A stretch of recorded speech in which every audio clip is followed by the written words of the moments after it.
let's get into this Whoopi Goldberg, The View situation. So yeah, so the ladies of The View opened up about the Bad Bunny performance, even went in on Donald Trump, because, you know, Donald Trump went and sent out a whole citation regarding what had went down at the Benito Bowl.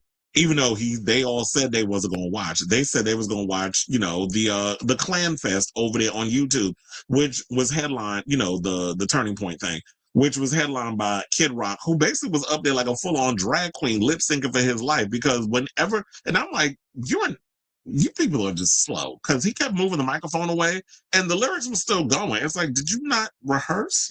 Because how you still up here performing and lip syncing and making it so obvious? So I had heard there were some issues because they were trying to also stream on Twitter, but apparently they didn't dot all the I's across all the T's to have that happen. So they were subjected to YouTube. And I saw some people saying it was 5 million to 7 million. Same numbers y'all coming up with about the Melania documentary that y'all sitting up here talking about was a hit when it wasn't. So they kept saying it was 5 to 7 million. Right on the curb, they were bots, because they were saying, like, because you know, when you do this show, when I do this show, y'all see when y'all have the comment thing up there that it moves, right? When y'all be posting stuff up in there. Oh, they said it wasn't moving over there with you know, the Clan Festival that they was having over there with Kid Rock. And funny enough, remember that old loose skin fat fuck over there, what's his name? Spring Roll? Said that, oh, they don't want to hear my political opinion at the Grammys. Y'all gonna hear my opinion in a couple of days. Well, guess where that motherfucker was? Apparently he was over there at the Turning Points event with Moses Mike Johnson, the closet queen with the glasses. So they was all up in there kikiing. So he basically just revealed where he stands. He stands with ICE. He stands with all those bigots over there and got the unlitigated gall to hide behind Jesus to spew his bullshit. This is why I told y'all that man was full of it. But people buy into the foolishness. Y'all go ahead and do that. I don't care how much Ozempic you shove up your ass. You still an asshole. And don't use jail as an excuse. Like you didn't know nothing about the internet. It ain't like you just got dropped out of prison yesterday. So I just love how some people like to run up in here and use the hip hop culture, and y'all low key some damn racists. Created by black people, by the way. So Donald Trump went on this tangent, and the point I want to try to make with all this is, if y'all was so busy running over here trying to create your own little thing, because I've said this, if you have to create your own Super Bowl halftime event, y'all the same people that would want your own separate water fountain. It's definitely giving that y'all mad that the world is evolving and you got to interact with people that are different than you, because you need to keep the hierarchy going, because you still have to try to have power or tower over other people who you feel like are beneath you. And I find it funny that y'all sit up in here talking about that y'all want to, you know, deport a bunch of people, when this very foundation of this country was built on the fact that you needed people that to do the jobs that y'all don't want to do. So when you start getting rid of all them people because you want about them jobs, when it's not even them, it's the corporations that's cutting all over y'all, because and then replacing y'all with AI and all these other things. But you want to blame immigrants, you want to blame trans people, you want to blame all these people for taking things away because you sitting there listening to them rich people. And that's what I love about Bad Bunny's performance. He's saying we have a lot more in common than we realize. When we come together and we realize that we have a lot more in common and we unite, that's when you take them people down, the oligarchs and all these rich people who want to continue to keep us fighting amongst each other so they can continue to steal and leave us with crumbs. That's what all this is about. And it's always been about that. So yeah, so the ladies of The View went in and called out Donald Trump because he went on a whole tangent on his live social. And that's my thing. Like, if you truly believe in what y'all doing over there with Turning Point and the Klan meetings and all that other mess that you got going on and putting pictures of the Obamas as monkeys and things of that nature, if you truly are die in the weeds racist, if you truly believe in that stuff, then why weren't you over there supporting the Turning Point halftime? You sit at home hate watching the Super Bowl in halftime and talking about that it was the worst thing, and the dancing, and what about the kid? Oh, the same kids you allegedly was out there fucking on the Epstein Island? Is that what we talking about? So now all of a sudden, what about the kids? When allegedly you in the, like they said, you in the Epstein files more times than Harry Potter's name has been mentioned in all Harry Potter books. And there's 7 of them. So if we're going to do that, what of a sudden we're going to do what about the kids, sir? We already seen a lot of what was in that Epstein file that wasn't redacted, that y'all tried to, get rid of and things of that nature. But certain websites, shout out to Midas Touch, was saving a lot of the Epstein files. And I was seeing a lot of what was going on in there from them, from Kyle Kalinske, and so many others that are exposing these clowns for the true disgusting human beings that they are. So he's up in there ranting and raving about all of this mess. And I'm sitting there like, but why are you giving attention to something when you said you wasn't going to be, y'all was going to boycott the Super Bowl, boycott halftime. You don't like the fact that this band is on there, whatever, but you got a whole lot to say. So you sitting there watching, and you know who else was watching it? The people at Mar-a-Lago, because Lady G, aka Lindsey Graham, posted on their social media recordings of them sitting there watching the halftime. So why don't y'all have it on over there with Erica Kirk and them? They losing ratings over there. Because what I heard was, y'all sitting over there saying it was 5 to 7 million. Quiet as it's kept, it was 200,000 people that was watching the Tapussy event. Because that's what we're going to call it, Tapusa. That, when we Turning Point USA, we don't call it Tapussy. Because there's a bunch of pussies that was up there performing. I should have put that picture up of the Turning Point thing where it showed a bunch of dancing crackers. That's what I posted on. That's what I posted on my social media. I should have used that as an actual picture. Actually, while I'm playing this view clip, and we probably gonna have to deal with commercials, unfortunately, because it's over about 11 minutes, and YouTube, I ain't paying that whole situation. I'm gonna play all the segment of the view people going in, and by the time we come back, then I'll be able to. What's I gonna say? Because I just remember somebody wrote LMAO pussy. So yeah, by the time we come back, I'll have the picture and I'll use it as a background. So yeah, let's get to this thing with the View ladies are talking about the Bad Bunny situation, and then we'll come back and talk. Please hold. Let's talk about the Seattle Seahawks, okay? Congratulations, there wasn't even a game they won so bad. It was amazing. Just like smack. We won. It was fabulous. And congratulations to Bad Bunny. Hold on. He had more than 130 million viewers tuning into one of the most anticipated halftime shows in the history of the Bowl. Check it out. Muchas novias, tengo una, mañana otra. Ey, 4 de julio con la Yulai. Ando con mi prima borracha Lulay. Los míos en el front, ¿saben lo que hay? Con la nota en high, por huetito en ey. Cuida con mi corillo, que somos un montón. Welcome to the Cantón. United States, Canadá. Puerto Rico. Seguimos aquí.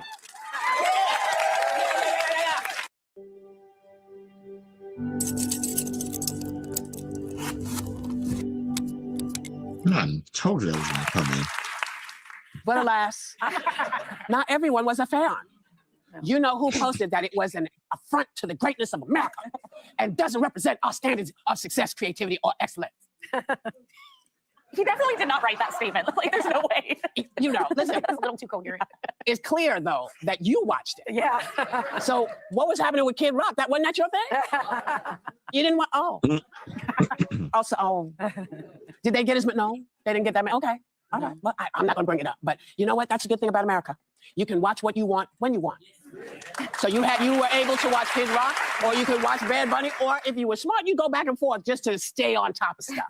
But what I know people, I'm sorry, I keep laughing because I think you don't recognize excellence and creativity when you see it. Do you know how creative that was? Yeah. What he did? Yeah. I mean, the production alone. It was just unbelievable. I mean, come on, man. I know. I mean, he was upset. He said no one would understand what was being said. You didn't understand. Yeah. A lot of people did. You didn't have to understand or speak Spanish to feel the joy and to feel the unity and the message of inclusivity that was there. Yeah. Of course, I've been going to Puerto Rico since I was a little kid, since my mother is from there. And it was such an homage to the island, La Isla del Encanto. Yeah. It was so beautiful to see the sugarcane in Puerto Rico, to see the pava hat. And, people kept on asking me, like, what is this? What were you wearing on Friday? This hat used to be worn by farmers in Puerto Rico, right? Working the sugarcane fields. And it's just made from palm straw. Mm-hmm. But at some point, it was sort of, it meant poverty. but Puerto Ricans reclaimed it. And instead of it meaning like el jibarito, like the farmer, it means your connection to the land, to the island. And that's why we wear it with such pride.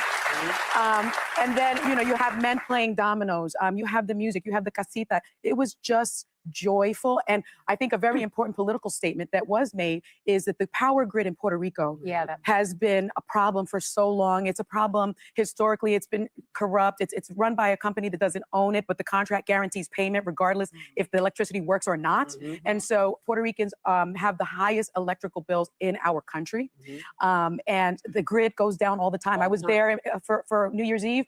Grid goes out, you know? And so I think the fact that he highlighted so many of the things about Puerto Rican culture and then all Latino culture, when the Latino community is under attack right now in this country, I think it meant not only a lot to Puerto Ricans, but to every Latino and every American as well. So I was verklempt. You know, I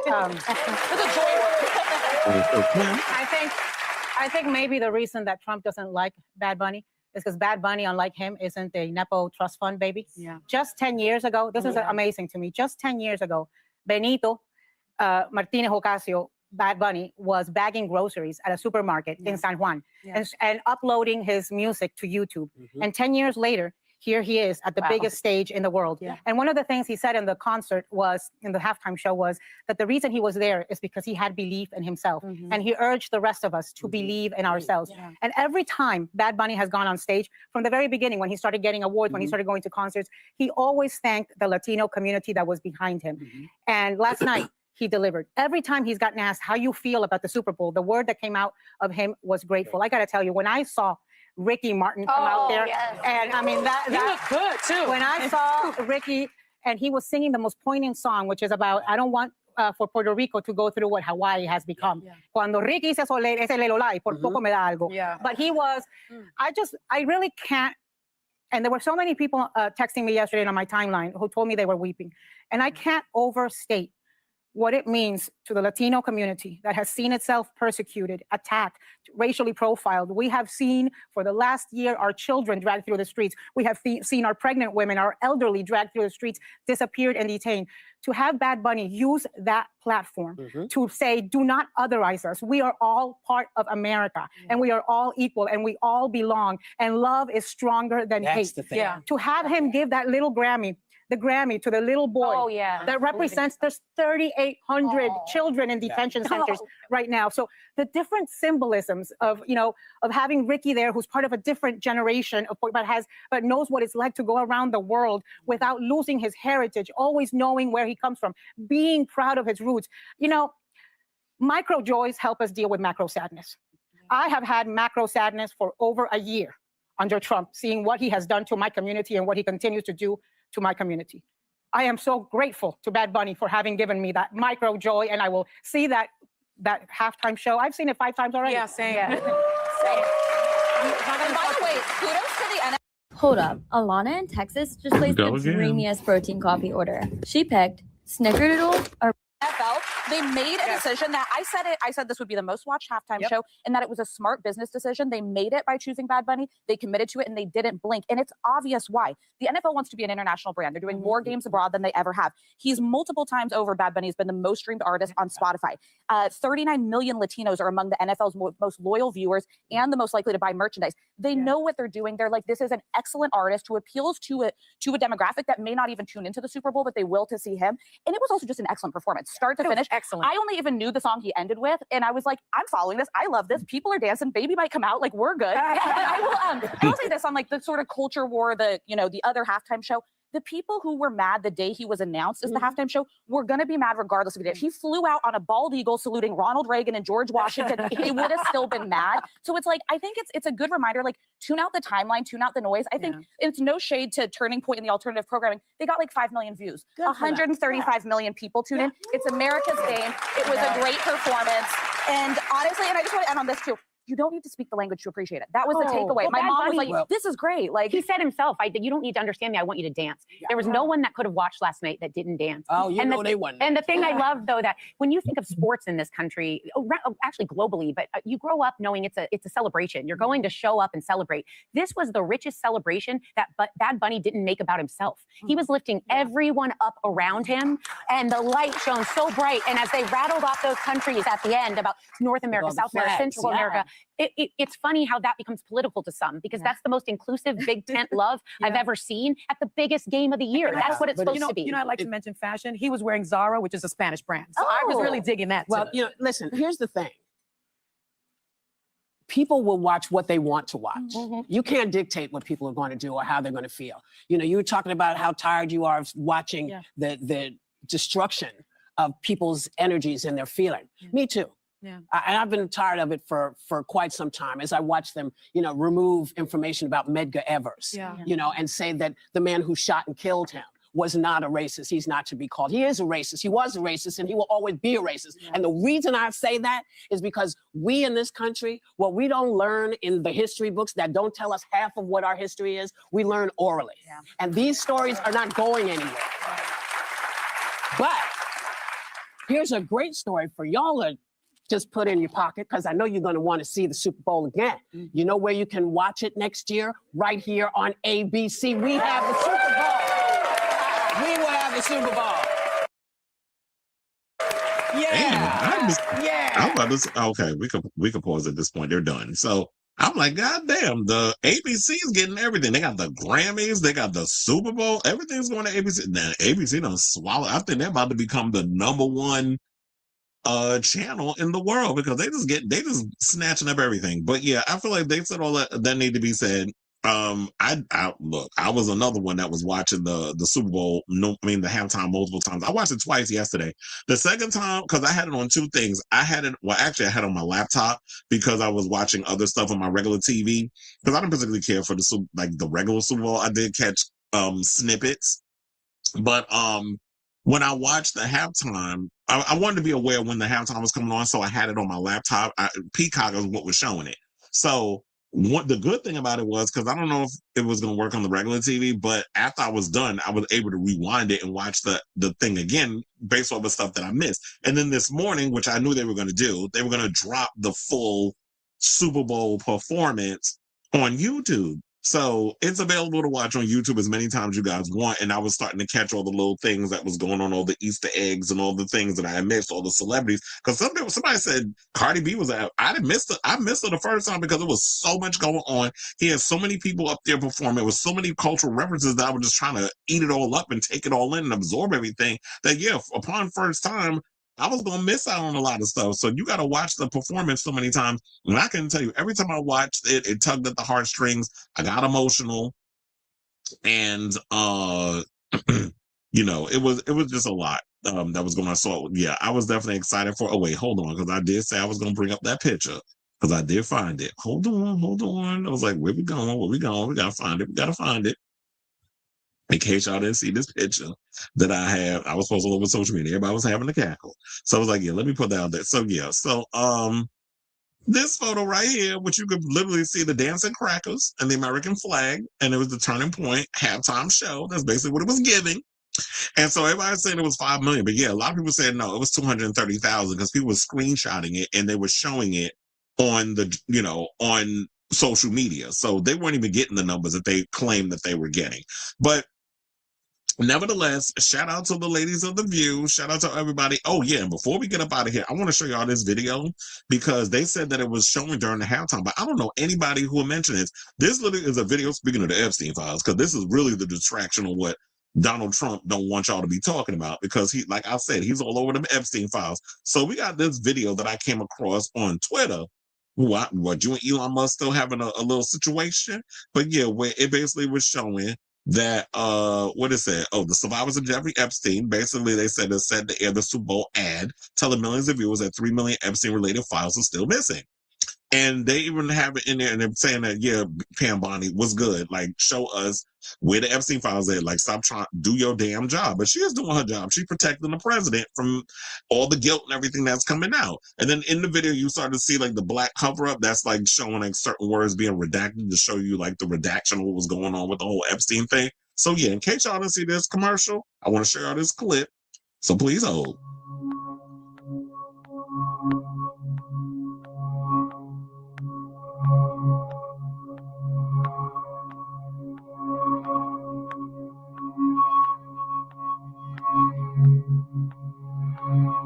After years of being kept apart, we're standing together. Standing together. Because this girl deserves the truth. Because she deserves the truth. Because we all deserve the truth.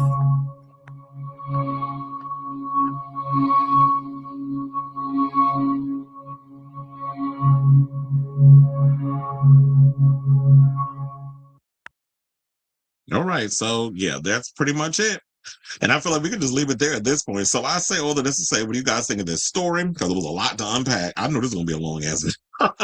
So yeah, what do you think about all of this? You know, all the stuff that we brought up in regards of what did you think of the Super Bowl halftime performance? What did you think of Benito's performance? What did you think of the View segment? What did you think of that Jeffrey Epstein file commercial that they said that they aired last night on the thing? I don't know, because I only saw a couple of the commercials, but let me know if that they actually showed a commercial. I don't think they did though. But they did find it funny that they wanted to show some video where some kid was being called anti-Semitic slurs, and some black kid comes on and puts a blue post-it over the derogatory. I'm like, really? Meanwhile, y'all still refuse to talk about the atrocities of Gaza, which I want to sit up here and still perform this narrative that Jews are being persecuted in the United States of America. But okay. So with all that being said, let me know what you guys think of this story in the comments down below.